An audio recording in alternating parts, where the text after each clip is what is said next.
अस्सलाम वालेकुम मेरे दोस्तों। किसी भाई ने एक सवाल पूछा है कि क्या मियाँ बीवी नहाते वक्त हम बिस्तरी कर सकते हैं या नहीं। दोस्तों, आज के ज़माने में पूछे जाने वाले सवालात में से यह मसला एक इम्पॉर्टेंट मसला है और बहुत से लोग पूछते हैं कि क्या मियाँ बीवी एक साथ में नहा सकते हैं, नहाते वक्त एक दूसरे के साथ हम बिस्तरी कर सकते हैं।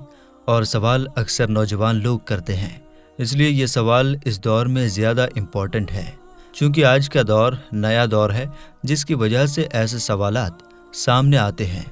दोस्तों, याद रहे कि इस दौर में गुनाह करने की गुंजाइश ज़्यादा है, इसलिए ये मसला लोगों को मालूम होना चाहिए क्योंकि आज के दौर में ईमान को बचाना बहुत मुश्किल हो गया है। मेरे दोस्तों, हमें हुज़ूर पाक सल्लल्लाहु ताला अलैहि वसल्लम की ज़िंदगी से सब कुछ सीखने को मिलता है। उनकी ज़िंदगी हमारे लिए बेहतरीन नमूना है, इसलिए हमें इस सवाल का जवाब हुजूर सल्लल्लाहु ताला अलैहि वसल्लम की ज़िंदगी से लेना चाहिए। इस बारे में आपने क्या फरमाया कि क्या मियाँ बीवी एक साथ नहा सकते हैं और नहाते वक्त जिमा कर सकते हैं। इस सवाल का जवाब हम आपको पूरी डिटेल में बताएंगे। लेकिन दोस्तों, इससे पहले कि आपको डिटेल में बताया जाए, आपसे रिक्वेस्ट करते हैं कि अपना चैनल तहसील इल्म को ज़रूर सब्सक्राइब कर लें और साथ ही लगे घंटी के बटन को भी क्लिक करें ताकि आपको आगे आने वाली हमारी हर तरह की वीडियोज़ का नोटिफिकेशन मिलता रहे। और हमारी तमाम बहनों और भाइयों से गुजारिश है कि दुरूद पाक की बरकत से होने वाली दुआ में शामिल होने के लिए अपना नाम कमेंट सेक्शन में ज़रूर लिखें और हमारी दुरूद पाक की महफिल का हिस्सा बने। दोस्तों, मुसलमान होने की हैसियत से हमें चाहिए कि अपनी शादीशुदा ज़िंदगी को भी दायरा इस्लाम में रहकर गुजारें। इसलिए हर नौजवान लड़के और लड़की के लिए ज़रूरी है कि वो शादीशुदा ज़िंदगी से मुतालिक ज़रूरी मसाइल को सीखें ताकि इस्लामी तालीमात के साथ रहकर ज़िंदगी बसर कर सकें। और याद रहे कि इस्लाम में मसाइल को सीखने में शर्म महसूस नहीं करनी चाहिए, बल्कि अपने जहन को क्लियर करने के लिए हर तरह के मसाइल पूछने चाहिए और मसाइल का इल्म हासिल करना चाहिए। याद रहे कि जब आपको मसाइल का इल्म होगा तभी तो आप इन मसाइल और तालीमात के मुताबिक ज़िंदगी बसर कर पाएंगे। दोस्तों, याद रहे कि इस्लाम एक मुकम्मल ज़ाब्ता-ए हयात है और ज़िंदगी का कोई पहलू भी ऐसा नहीं है कि जिसके बारे में हमें इस्लाम में रहनुमाई ना मिलती हो। दोस्तों, हम आपको शादीशुदा ज़िंदगी के कुछ अहम मसाइल भी बताएंगे जिनका जानना हर नौजवान के लिए और हर शादीशुदा मर्द और औरत के लिए ज़रूरी है। लेकिन पहले आपको इस सवाल का जवाब देते हैं कि क्या मियाँ बीवी नहाते वक्त जिमा कर सकते हैं या नहीं।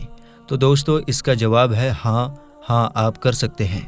मियाँ बीवी एक दूसरे का राज और एक दूसरे का लिबास हैं। अगर वो ऐसा करना चाहते हैं तो वो कर सकते हैं, लेकिन शरीयत की हदों को कभी पार न करना, वरना गुनाह कबीरा होगा। आप सल्लल्लाहु ताला अलैहि वसल्लम ने फरमाया, तुम अपनी बीवी के सामने सतर खोल सकते हो। मालूम हुआ कि दायराए इस्लाम में रहते हुए आप अपनी बीवी के साथ कुछ भी कर सकते हैं, लेकिन शर्म हया के दायरे में रहकर, क्योंकि हया मोमिन का जेवर है। अगरचे नहाते वक्त मियाँ बीवी का जिमा करना जायज़ है, लेकिन याद रहे कि ये शर्म हया के मुनाफी अमल है, इसलिए ऐसा ना करना ही बेहतर है। हमें रसूलुल्लाह सल्लल्लाहु ताला अलैहि वसल्लम के अहकामात के मुताबिक ज़िंदगी गुजारनी चाहिए। और बाज़ लोग इस बात को जवाज़ बनाते हैं कि ख़ुद हुज़ूर अकरम सल्लल्लाहु ताला अलैहि वसल्लम ने बाज़ अजवाज़ मुतहरात रज़ियल्लाहु ताला अन्हुम के साथ एक बर्तन में एक वक्त में गुस्ल किया, मगर ये बात याद रहे कि यह गुस्ल आपने बरहना नहीं फरमाया। और मियाँ बीवी के एक दूसरे के सामने बरहना होने को इस्लाम ने नापसंद फरमाया है।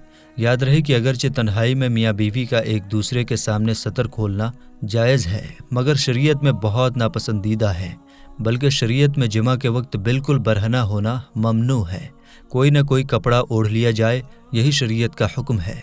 दोस्तों, अब आप खुद ही फैसला कर लें कि नहाते वक्त के जिमा को आया शर्म हया के दायरे में तसव्वुर किया जा सकता है। हरगिज़ नहीं। तो बेहतर यही है कि ऐसे अमल से दूर रहा जाए जो शरीयत में नापसंदीदा है।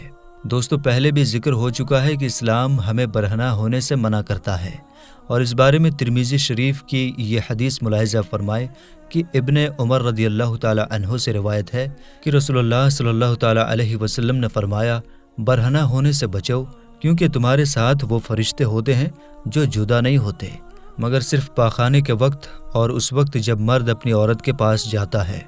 लिहाजा उनसे हया करो और उनका इकराम करो। मेरे दोस्तों, मालूम हुआ कि मुसलमान को जायज़ कामों में भी हया का हुक्म है اور ایک وجہ یہ بھی بتلا دی کہ انسان کے ساتھ چونکہ فرشتے موجود ہوتے ہیں تو ضروری ہے کہ وہ فرشتوں سے بھی حیا کریں۔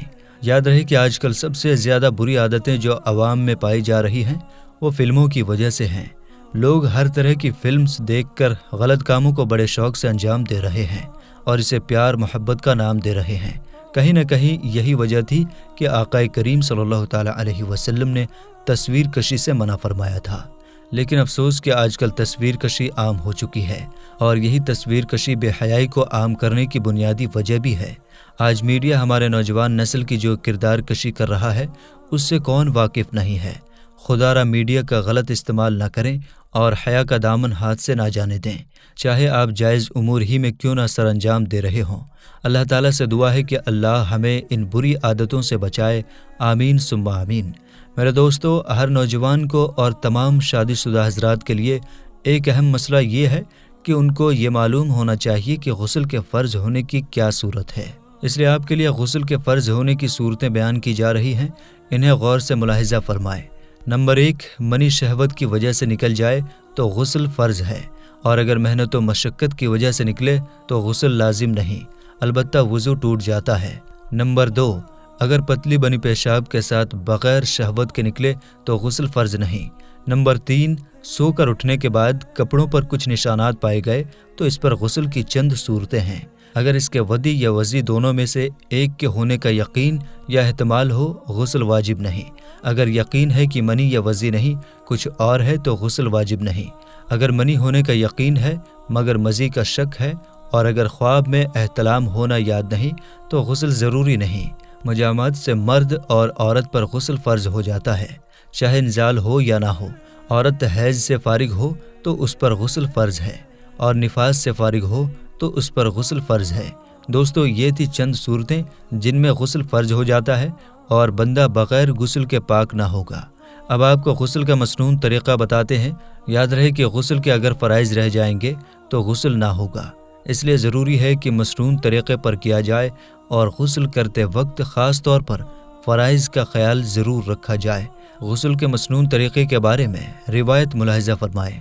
المومنین حضرت عائشہ صدیقہ رضی اللہ تعالی عنہا بیان کرتی ہیں کہ حضور نبی اکرم صلی اللہ تعالی علیہ وسلم جب غسل جنابت کرتے تو پہلے دونوں ہاتھ دھوتے، پھر دائیں ہاتھ سے بائیں ہاتھ پر پانی ڈال کر استنجا کرتے، اس کے بعد مکمل وضو کرتے، پھر پانی لے کر سر پر ڈالتے اور انگلیوں کی مدد سے بالوں کی جڑوں تک پانی پہنچاتے تھے۔ پھر جب دیکھتے کہ سر صاف ہو گیا ہے تو 3 مرتبہ سر پر پانی ڈالتے، پھر تمام بدن پر پانی ڈالتے اور پھر پاؤں دھو لیتے۔ دوستو، یاد رہے کہ 3 بار کلی کرنا، 3 بار ناک میں پانی ڈالنا اور پورے بدن کو پانی سے تر کرنا تاکہ کوئی حصہ سوکھا نہ رہے، یہ غسل کے فرائض ہیں۔ جب آپ غسل سے پہلے وضو کریں گے تو کلی اور ناک میں پانی والے فرائض ہو ہی جائیں گے۔ اگر آپ وضو نہیں کرتے تو پھر ضروری ہے کہ کلی بھی کی جائے اور ناک میں پانی بھی لازمی ڈالا جائے۔ دوستو، ہماری آج کی اس ویڈیو کو اپنے دوستوں کے ساتھ زیادہ سے زیادہ شیئر کریں، اور اگر آپ چاہتے ہیں کہ ہم آپ کے لیے آپ کی مرضی کا کوئی موضوع لے کر آئیں تو آپ اس بارے میں ہمیں کمنٹ سیکشن میں آگاہ کر سکتے ہیں۔ تو میرے دوستو، ہم یہ امید کرتے ہیں کہ آپ کو ہماری آج کی یہ ویڈیو ضرور پسند آئی ہوگی۔ اگر آپ کو ہماری آج کی یہ ویڈیو پسند آئی ہے تو سب سے پہلے تو اسے لائک کریں اور اپنی رائے کا اظہار کمنٹ سیکشن میں کریں، اور آپ سے ایک بار پھر درخواست ہے کہ آپ ہمارے چینل تحصیل علم کو ضرور سبسکرائب کر لیں اور ساتھ ہی لگے گھنٹی کے بٹن کو بھی کلک کریں تاکہ آپ کے پاس ہماری آنے والی مزید ویڈیو کا نوٹیفیکیشن ملتا رہے۔ اللہ تعالی ہم سب کو اپنے حفظ و امان میں رکھے، آمین ثم آمین۔ السلام علیکم ورحمۃ اللہ وبرکاتہ۔